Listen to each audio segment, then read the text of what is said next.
जय हिंद साथियों, स्वागत है आप लोगों को अभिषेक आर्ट्स में। तो मैं आपको बता दूं कि हम लोग एक जो कल वीडियो लेके हम आप लोगों के लिए आए थे। कल हम आपको जो वीडियो दिए थे, याद रखिएगा, यूट्यूब चैनल पर, उसका नाम था बौद्ध धर्म, यानी पार्ट नंबर 1। तो आज हम लोग बौद्ध धर्म के पार्ट नंबर 2 पढ़ने वाले हैं। तो जितने भी स्टूडेंट है, चाहे वो जनरल कॉम्पिटेटिव कंपटीशन का तैयारी करता है, चाहे वह, हम आपको बता दें, 11th-12th का स्टूडेंट है, सबको सेंड कर दीजिए ताकि स्टूडेंट इसका लाभ उठा पाए। और आज आपको हम बता दें कि आज हम लोग बौद्ध धर्म के पार्ट नंबर 2 पढ़ने वाले हैं। तो जितना जल्दी हो सके सबको वीडियो को शेयर कर दीजिए और चैनल को सब्सक्राइब जरूर कर दीजिए, फिर और कमेंट जरूर कीजिए ताकि हमको आपके लिए वीडियो लाने में और इंटरेस्टेड होगा। याद रखिएगा, मजा आएगा तो फिर हम आपके लिए वीडियो लेके आते रहेंगे। तो चलिए बिना टाइम गंवाए हम मिलते हैं। देखिए आज हम लोग क्या पढ़ने वाले हैं। तो आज हम लोग पढ़ने वाले हैं कि बौद्ध धर्म जो होता है, याद रखिएगा, बौद्ध धर्म में, याद रखिएगा, त्रिरत्न क्या होता है। देखिए तो बौद्ध धर्म का जो त्रिरत्न होता है, क्या क्या होता है। तो सबसे पहले होता है बुद्ध। देखिए बुद्ध का अर्थ तो आप लोग जानते हैं। बुद्ध का अर्थ क्या होता है? ज्ञानी होता है। याद रखिएगा, धम्म जानते हैं आप लोग, संघ जानते हैं आप लोग। तो ई इसका बौद्ध त्रिरत्न था। क्या था? त्रिरत्न। चलिए हम आगे बात करते हैं। हम बात करेंगे, देखिए बौद्ध धर्म के सिद्धांत एवं देखिए शिक्षाएं। देखिए तो बौद्ध धर्म के सिद्धांत की अगर हम लोग बात करें, देखिए तो गौतम बुद्ध साहब कहते थे कि संसार दुखों से भरा हुआ है। संसार किससे भरा हुआ भाई? तो ये कहते थे कि संसार जो है कि वह दुखों से भरा हुआ है। किससे भरा हुआ? दुखों से। जब आदमी जन्म लेता है ना, जन्म से मृत्यु तक उसके जीवन में दुख ही दुख होता है। क्या होता है? दुख होता है। देखिएगा, कभी आपसे माँ नाराज हो जाएगी, कभी आपसे समाज नाराज होगा, कभी आपकी पत्नी नाराज हो जाएगी, कभी आपकी बच्चा बीवी नाराज हो जाएगी। याद रखिएगा, तो एक मनुष्य का जो जिंदगी होता है, याद रखिएगा, वह हमेशा दुखों का कारण बना होता है और हमेशा दुखों के बीच में रहता है। याद रखिएगा, वृद्ध अवस्था में व्याधि, अप्रिय मिलन, प्रिय का वियोग, इच्छित वस्तु प्राप्त न होना। कभी आप खुद दुखित हो जाइएगा कि कोनो इच्छित वस्तु होगा जो आपकी इच्छा में होगा कि चलो वस्तु को हमको चाहिए और वह आपको नहीं मिल पाएगा, तो फिर भी आप वहां भी दुखित हो जाते हैं। देखिए गौतम बुद्ध कहते हैं कि सभी दुखों का कारण सिर्फ एक है, जिसका नाम क्या है? देखिए तृष्णा। इसका मतलब होता है ईर्ष्या। क्या होता है? इसका अर्थ होता है ईर्ष्या। याद रखिएगा, इसका अर्थ क्या होता है? ईर्ष्या। देखिए ईर्ष्या,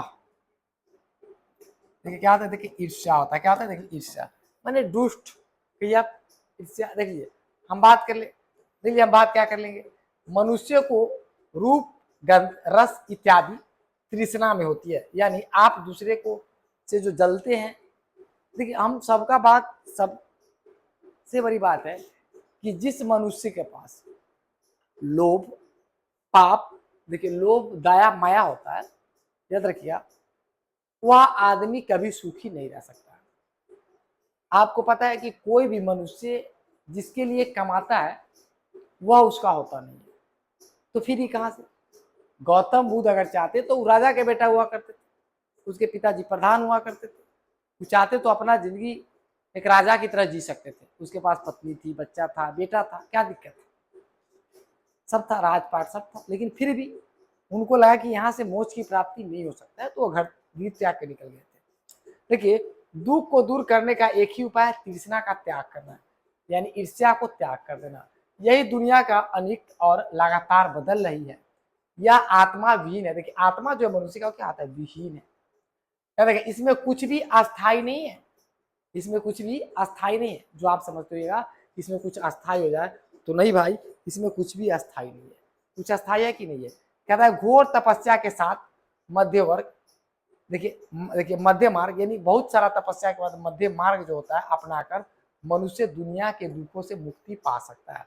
अगर आप चाहें तो आप अपने ऊपर काम करके, मेहनत करके, याद रखिएगा, यानी बहुत ऐसा चीज है, देख लीजिए, मध्य मार्ग को अपनाकर, याद रखिएगा, तपस्या मार्ग को अपनाकर क्या कर सकते हैं? आप अपने दुखों से मुक्ति पा सकते हैं। क्या कर सकते हैं? मुक्ति पा सकते हैं। चलिए हम आपको बताते हैं क्या क्या है, सुन लीजिए। देखिए जिसमें क्या कहता है बुद्ध ने जन्म, मृत्यु के चक्र से मुक्ति, आत्मज्ञान और मोक्ष के लिए ध्यान और समय कर्म की बात की। कौन? गौतम बुद्ध। कहा कि संसार में जितने व्यक्ति है जो जन्म लेता है, जन्म से मृत्यु तक जो उसका चक्र होता है जीवन का, किस प्रकार चलता है, उसका आत्मज्ञान, मोक्ष के लिए वह कर्मों का फल माने सब मुद्दा पर बात करते हैं। कौन? गौतम जी। ठीक है, महावीर माने गौतम बुद्ध साहब। गौतम बुद्ध साहब ने अपने शिष्य के लिए अंतिम निर्देश भी देते। देखिए गौतम बुद्ध साहब का दो शिष्य, एक उपाधि उनका जो लिया था उपाली नाम था, प्रधान था, और दूसरा था उसका नाम था आपको आनंद। उसके अलावा भी बहुत सारे शिष्य थे। तो गौतम बुद्ध ने अपने शिष्यों के लिए अंतिम निर्देश देते हैं। क्या देते हैं पता है? देखिए कहते हैं कि तुम सब अपने लिए खुद ज्योति बनो। यानी इंसान को ना, मनुष्य को किसी पर आश्रित नहीं होना चाहिए। ठीक है, किसी पर आश्रित नहीं होना चाहिए। हम दुनिया के हर काम कर सकते हैं, इस बात को समझिए। और बस हम लोग ये अपने घर पे खाना पर दूसरे पर आश्रित रहते हैं, कपड़ा लत्ता धोने के लिए दूसरे पर आश्रित, माने किसी भी काम पे अगर हम लोग चाहे तो उससे भी मुक्ति पा सकते हैं। यानी वह काम को मैं खुद कर सकता हूँ, स्वयं कर सकता हूँ, इसलिए वो दूसरे पर निर्भर नहीं रहना चाहिए। तो तुम सब अपने लिए खुद ही क्या बनो? ज्योति बनो। क्योंकि याद रखिएगा, क्योंकि तुम्हें खुद ही अपनी मुक्ति का रास्ता ढूंढना है। कहता है क्योंकि तुम्हें, गौतम बुद्ध साहब कहते हैं क्योंकि तुम्हें खुद ही अपने मुक्ति का क्या ढूंढना है? तो रास्ता ढूंढना है। ठीक है, कोई दूसरा आपको नहीं आएगा ढूंढने। दुख को दूर करने के लिए, देखिए ये दुख को दूर करने के लिए गौतम बुद्ध ने, ठीक ना, गौतम बुद्ध ने याद रखेगा अष्टांगिक मार्ग को पालन करने को कहा। क्या कहा? अष्टांगिक मार्ग को क्या करने के लिए? देखिए पालन करने को कहा। तो देखिए बौद्ध धर्म के, याद रखिएगा, देखिए गौतम बुद्ध साहब कहे कि जो आदमी दुखों पर विजय पाना चाहते हैं, दुखों को दूर करना चाहते हैं, तो गौतम बुद्ध जी के द्वारा याद रखिएगा अष्टांगिक मार्ग जो पालन, अष्टांगिक मार्ग जो दिया गया उनको पालन करने के लिए उन्होंने बताया। देखिए बौद्ध धर्म के अन्य सिद्धांत को भी हम लोग आज पढ़ लेंगे। देख लीजिए बौद्ध धर्म के अन्य सिद्धांत को भी हम लोग पढ़ लेंगे। देख लीजिए तो ये कहते हैं गौतम बुद्ध के अनुसार, याद रखिएगा, देखिए संसार की प्रत्येक वस्तु क्या है? क्षणिक है। यानी गौतम बुद्ध कहते हैं कि संसार के जितने भी वस्तु है वो सब क्षणिक है यार, सब प्रत्येक वस्तु क्षणिक है। देखिए बौद्ध धर्म इस, देखिए अनिश्वरवाद में विश्वास रखता है।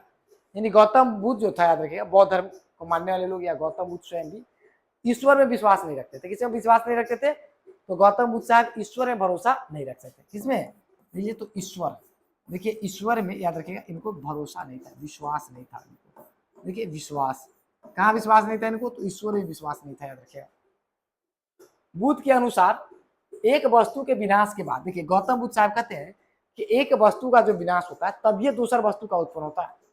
मानी एक मनुष्य के मरने के बाद ही दूसरा मनुष्य का उत्पन्न हो सकता है, जन्म हो सकता है। देखिए गौतम बुद्ध साहब भी कहते हैं, कहते हैं बुद्ध, देखिए बुद्ध कहते हैं कि कर्म फल के सिद्धांत को मानते हैं। देखिए लेकिन बुद्ध जो है वह कर्म फल के सिद्धांत को मानते हैं।